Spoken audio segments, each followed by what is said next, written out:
Hello friends, welcome to extra knowledge for education. Friends, इस video में हम discuss करने वाले हैं एनसीईआरटी के नवीनतम पाठ्यक्रम के अनुसार जो इंग्लिश पोइट्री में पोएम लगाई हुई हैं, उसमें पोइट्री की ये फर्स्ट पोएम है my mother at 66 composed by Kamala Das. इसी पोएम को हम डिस्कस करने वाले हैं इस वीडियो में। इंटरमीडिएट के स्टूडेंट्स के लिए ये वीडियो बहुत ही इम्पोर्टेंट है, सो प्लीज़ आपसे रिक्वेस्ट है कि वीडियो को लास्ट तक बहुत ध्यान से देखिएगा। माई मदर एट 66 अर्थात माई मदर मेरी माता एट 66 66 वर्ष की उनकी आयु है। कमला दास ने अपनी मदर को लेकर इस कविता में लिखा है। सबसे पहले हम कमला दास के बारे में बात करते हैं। कमला दास, जिनका जन्म 31 मार्च सन 1934 को हुआ, जो अपने समय के कलम नाम माधवी कुट्टी और विवाहित नाम कमला दास के नाम से लोकप्रिय हैं। एक भारतीय अंग्रेजी कवि और साथ ही केरल एवं भारत की एक प्रमुख मलयालम लेखिका हैं। केरल में उनकी लोकप्रियता मुख्य रूप से उनकी लघु कथाओं और आत्मकथा पर आधारित है, जबकि कमला दास के नाम से लिखी जाने वाली अंग्रेजी में उनकी कविताओं और स्पष्ट आत्मकथा के लिए विख्यात है। वह एक व्यापक रूप से पढ़ी जाने वाली स्तंभकार भी थीं और उन्होंने महिलाओं के मुद्दों, बच्चों की देखभाल एवं अन्य लोगों के बीच राजनीति सहित विभिन्न विषयों पर लिखा। 31 मई सन 2009 को 75 वर्ष की आयु में पुणे के एक अस्पताल में उनकी मृत्यु हुई। ये जो पोयम है, इस पोयम का जो मेन थीम है उसके बारे में बात करते हैं। इस कविता का जो सार है उसके बारे में बात करते हैं। ये जो पोयम है माई मदर एट 66 भारतीय कवयित्री कमला दास द्वारा लिखित एक मार्मिक कविता है जो माधवी कुट्टी के नाम से लिखी गई है। इस कविता में वह अपनी माँ के प्रति प्यार और लगाव का वर्णन करती है जो उम्र बढ़ने के साथ है। एक बार भी अपनी माँ से मिलने गई। वह कोचीन वापस जाने के लिए हवाई अड्डे पर वापस आ रही थी। उन्होंने अपनी माँ को देखा जो कार में उनके पास बैठी थी। उनकी माँ सोने के लिए उतावली थी और उनका बूढ़ा चेहरा राख की तरह उसका रंग उड़ा हुआ था और उनका मुंह खुला था। वो एक मृत शरीर के जैसा था। कवि को ये फील हुआ कि उनकी माँ बूढ़ी हो गई हैं। उसने उनके लिए दर्द और सहानुभूति महसूस की, क्योंकि अब राइटर की माँ को प्यार, स्नेह और देखभाल की जरूरत थी। उदासी से बाहर आने के लिए कवित्री ने अपनी नज़र हटाई और कार की खिड़की से बाहर देखा। वहाँ उसने युवा पेड़ों को देखा। छोटे बच्चे अपने घरों से बाहर खेल के मैदानों में भाग रहे थे। ये बातें उसकी माँ के बुढ़ापे के विपरीत थी। उन्होंने ऊर्जा, जीवन और खुशी। जब वे हवाई अड्डे पर पहुँचे और कभी हवाई जहाज़ से रवाना होने वाली थी तो उन्होंने एक बार अपनी माँ की ओर देखा तो उनको लगा कि उसकी माँ सर्दियों के मौसम की चांद की तरह कमज़ोर और पीली दिखाई देती थी, जो लगता था कि अब सारी ताकत खो चुकी है। कवित्री ने अपनी माँ को खोने के दर्द और डर को महसूस किया। उन्हें लगता था, परंतु कवि ने अपनी भावनाओं को व्यक्त नहीं किया। उसने मुस्कुराते हुए कहा, जल्द ही मिलते हैं अम्मा, क्योंकि वह चाहती थी कि उसकी माँ जीवित रहे और वे फिर से उसे मिल सकें। Now start the poem. Driving from my parents home to Cochin last Friday morning, I saw my mother beside me, doors open-mouthed, her face ashen like that of a corpse, and realized with pain that she was as old as she looked, but soon put that thought away and looked out at young trees sprinting, the merry children spilling out of their homes, but after the airport's security checks standing a few yards.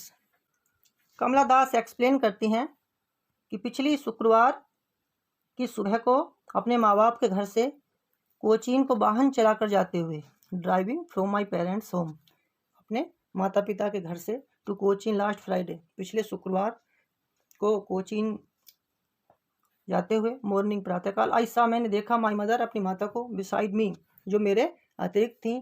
Dose mean ऊँघना, open mouth खुले मुंह से, हर face उसका चेहरा, आसन like that, ऐसन कहते हैं रक्तहीन निस्तेज, like that of A corpse, corpse कहते हैं लाश या शव को, उसकी तरह उनका चेहरा, अर्थात पोएटस की माँ का चेहरा बहुत ही मतलब मुरझाया हुआ सा था, उदास था। उसकी तुलना पोएट ने रक्तहीन या लाश से की है। एंड लाइट विथ पेन, और दर्द का अनुभव किया। That she was old as as, वे महसूस करती हैं कि she looked but soon put that thought away, Kamala Das महसूस करती हैं कि जितना बूढ़ा उनका चेहरा दिखता है उतनी ही उनकी उम्र हो चुकी है। उसी का एहसास उनको है, परंतु शीघ्र ही इस विचार को मन से दूर उन्होंने करने की कोशिश की। राइटर बाहर देखती है, looked out at young trees sprinting, उन युवा वृक्षों को दौड़ते हुए देखती है जो वे पीछे छूट जाते हैं, क्योंकि गाड़ी जब आगे दौड़ती है तो जो साइड में वृक्ष होते हैं वे पीछे की ओर दौड़ते हुए नजर आते हैं। और वे देखती हैं द मैरी चिल्ड्रन, जो नवयुवक बच्चे हैं, spilling out of their homes, वे अपने जो छोटे बच्चे हैं वे अपने घरों से बाहर उन्होंने उनको निकलते हुए देखा। But after the airport security check, परंतु हवाई अड्डे की सुरक्षा जांच के बाद, स्टैंडिंग ए फ्यू यार्ड्स, कुछ यार्ड या कुछ गज की दूरी पर खड़े होकर, away I looked again at her when pale as a late winter's moon and felt that old familiar at my childhood's fear, but all I said was see you soon amma, all I did was smile and smile and smile। Poets explain करती हैं कि airport पर सुरक्षा जांच के बाद कुछ गज की दूरी पर खड़े होकर मैंने पुनः माँ की ओर देखा तो ऐसा लगा जैसे कि पिछले शीतकाल के चंद्रमा की भांति फीकी और पीली सी थी। वह पुराना जाना पहचाना दर्द उसने महसूस किया। फैमिलियर एज मीन्स जाना पहचाना दर्द। माई चाइल्डहुड, मेरे बचपन का, फियर भय। But all I said was see you soon अम्मा, मेरे बचपन का जो डर था, परंतु मैंने केवल इतना कहा, I said was see you soon अम्मा, मैंने केवल इतना कहा कि अम्मा मैं तुमसे जल्दी ही मिलूंगी। और मैं केवल मुस्कुराती रही और मुस्कुराती रही और मुस्कुराती रही। एक बार फिर से मैं इसको रिपीट कर दूं, जो इसका अर्थ है, जो इसका एक्सप्लेनेशन है। सबसे पहले जब पोएटस अपनी बूढ़ी माँ के साथ कोचीन हवाई अड्डे पर जाती हैं तो वे उसे करीब से देखती हैं और अपनी छवि हमारे सामने प्रस्तुत करती हैं। वह एक लाश के साथ उसकी तुलना करती हैं। वह अपनी माँ के पीले और शांत चेहरे को देखती हैं। वह उसे खोने के डर और दर्द से पीड़ित हो जाती है। यहाँ कवि ने अपने प्यार और स्नेह को दर्शाया है जो एक माँ और बेटी के रिश्ते में मौजूद है। कवि को पीड़ा होती है और नकारात्मक भावनाओं को बाहर निकालने के लिए उसका ध्यान कार के बाहर जाता है। वह अपना मूड बदल लेती है और खिड़की के बाहर का दृश्य, जो कि एक बढ़ते हुए जीवन और ऊर्जा का है, तेजी से फैलने वाले पेड़ों के साथ साथ खेलने वाले बच्चे, युवा और जीवन शक्ति का प्रतीक है। यहाँ पोएटस अपने बचपन की याद ताज़ी करती हैं। कहती हैं कि जब उसकी माँ छोटी थी, पोएटस को अपनी माँ को छोड़कर अलग होने का दर्द फील हो रहा है। इसके अलावा उसके बचपन में उसकी माँ को जो खोने का डर था, उसे लगता था कि पहले अस्थायी थी, जो डर था वह अस्थायी था, लेकिन अब हमेशा के लिए हो सकता है, क्योंकि बुढ़ापे में उनको डर है कि उनकी मदर की डेथ हो सकती है और ये विचार उसे सता रहे हैं। वह इतनी पीड़ा में है कि उसके लिए रोना स्वाभाविक है, लेकिन बहादुर दिखने के लिए वह किसी तरह आंसू को रोकने का प्रयास करती है। वह अपनी माँ से विदाई लेती है और फिर से जीवित देखने की उम्मीद रखते हुए कहती है, जल्दी ही मिलते हैं अम्मा।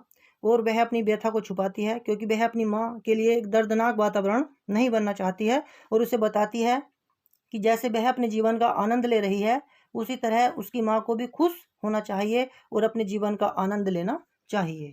तरीके से पोएटस ने इस पोएम को एक्सप्लेन किया है। मुझे विश्वास है फ्रेंड्स ये वीडियो आपको जरूर अच्छी लगेगी, और यदि ये वीडियो आपको हेल्पफुल लगे तो प्लीज़ इसे लाइक व शेयर कीजिएगा, तथा जो फ्रेंड्स चैनल पर पहली बार आए हैं हमारे channel extra knowledge for education को सब्सक्राइब कर लें, साथ में बेल आइकन को भी प्रेस कर दें ताकि जितनी वीडियो हम अपलोड करते हैं उन सभी का नोटिफिकेशन आप तक पहुंच जाए और अधिक से अधिक स्टूडेंट्स को लाभ हो सके। वीडियो को लास्ट तक देखने के लिए आपका बहुत बहुत धन्यवाद। Thanks for watching this video. Thank you very much all of you. जय हिंद, जय भारत, वंदे मातरम।